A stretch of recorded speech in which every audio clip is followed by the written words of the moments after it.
চলতি বছরে ব্যস্ত সময় পার করতে হবে বাংলাদেশ ক্রিকেট দলকে, কেননা এশিয়া কাপ ও বিশ্বকাপ ছাড়াও আছে একাধিক সিরিজ।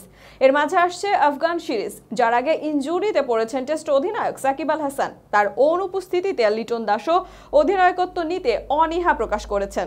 এখন প্রশ্ন, এই ভার কার কাঁধে উঠবে? এমনকি ভবিষ্যতে টাইগার দলের হাল কারা ধরবেন?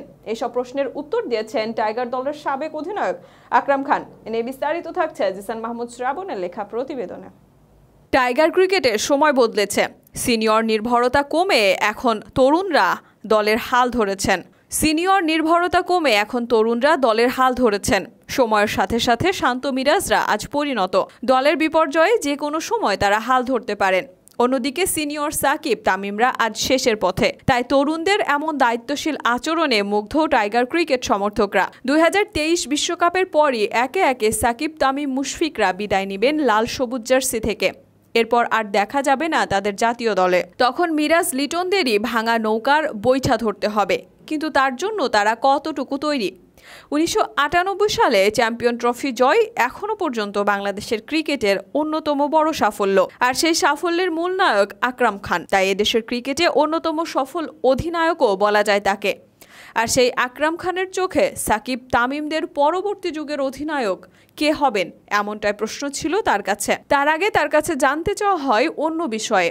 আসছে আফগান সিরিজে টেস্টের নিয়মিত অধিনায়ক সাকিব আল হাসান ইনজুরিতে। অনুমেয়ভাবে অধিনায়কত্ব পাওয়ার কথা ছিল সহ অধিনায়ক লিটন দাসের, কিন্তু তিনি অনীহা প্রকাশ করেন। ব্যাট হাতে সময়টা আশানুরূপভাবে যাচ্ছে না তার। তাই ব্যাটিংয়ে মনোযোগ দিতে অধিনায়কত্ব চান না তিনি। তাই সবার চোখ শান্ত বা মিরাজের দিকে। সেক্ষেত্রে আকরাম খান কি বলছেন? আজ সাংবাদিকদের প্রশ্নের জবাবে বলেন, এটা তো পুরোপুরি বোর্ডের সিদ্ধান্ত।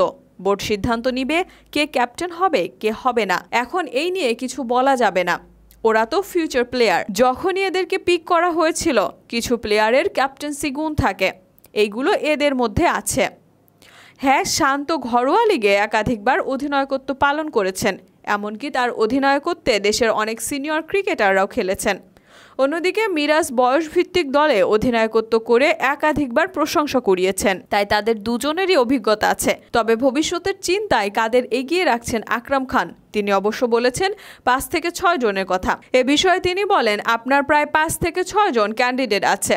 এটা ডিপেন্ড করছে বর্তমান ক্যাপ্টেন যে আছে, সিলেক্টর, কোচ, ওরা মিলে সিদ্ধান্ত নেবে। ক্যাপ্টেন আছে 5 থেকে 6 জন, যাকে পছন্দ হবে তাকেই নেবে। তবে শান্ত, মিরাজ, লিটনই বর্তমান জাতীয় দল থেকে সবচেয়ে বেশি এগিয়ে থাকবে। এর আগে লিটন ভারত সিরিজে অধিনায়কত্ব করে সিরিজ জিতিয়েছিলেন। তবে শান্ত ও মিরাজের এখনও অভিষেক হয়নি অধিনায়ক হিসেবে।